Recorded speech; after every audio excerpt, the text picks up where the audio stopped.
दोस्तों, स्वागत है आप सभी का हमारे चैनल सौरभ ऑल सब्जेक्ट में। आज हम पढ़ने वाले हैं बांग्ला भाषा का उद्भव और विकास। तो चलिए वीडियो को बिना किसी देरी के स्टार्ट करते हैं। बंगाली भाषा, जिसे बांग्ला भी कहा जाता है, यह बांग्लादेश की आधिकारिक राष्ट्रीय भाषा है। यह लेखन प्रणाली ब्राह्मी की लिपि दुनिया में छठा सबसे अधिक इस्तेमाल की जाने वाली प्रणाली है। दक्षिण पश्चिम एशिया के बंगाल क्षेत्र के मूल निवासी बंगाली हैं।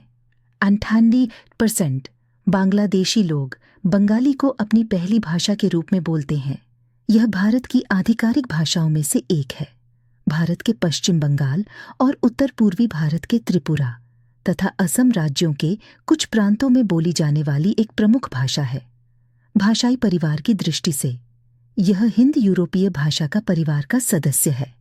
बंगाली भाषा का विकास। बंगाली भाषा का संबंध 3500 ईसा पूर्व इंडो यूरोपियन भाषा परिवार से माना जा सकता है। कई लोग मानते हैं इसका जन्म संस्कृत से हुआ है, लेकिन कुछ विद्वान और भाषा भी दो का मानना है कि यह मगधी, प्राकृत और पाली जैसी इंडो आर्य भाषाओं से निकली है। उदाहरण के लिए आधुनिक बंगाली तुर्की, पुर्तगाली, फारसी या अंग्रेजी के लिए गए शब्दों का उपयोग करता है।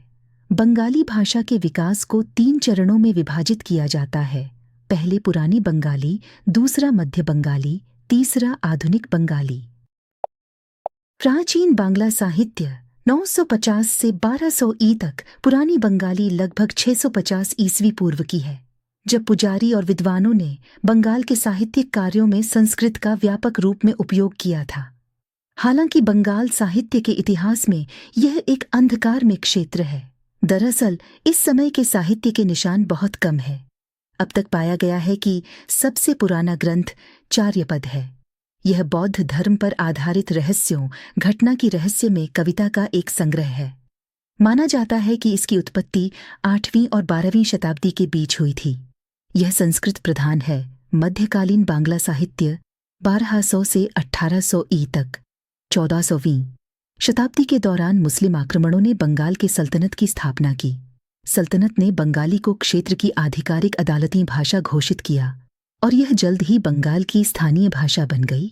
हालांकि बंगाली भाषा का यह संस्करण, जिसे मध्य बंगाली के नाम से जाना जाता है, अभी भी आधुनिक से बहुत अलग था। 16वीं शताब्दी में मुगलों ने बांग्ला पर कब्जा कर लिया।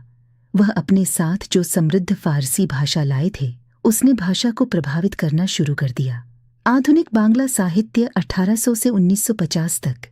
आधुनिक बंगाली भाषा में 1757 में प्लासी के युद्ध के समय बंगाल की नदिया क्षेत्र में बोली जाने वाली बोली से आकार लिया था।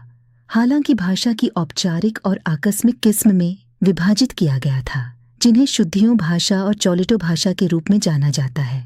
इसमें मुख्य रूप से मगधीरथ और पाली का शब्दावली आधार शामिल है, लेकिन अन्य भाषाओं के उद्धार शब्द भी शामिल है।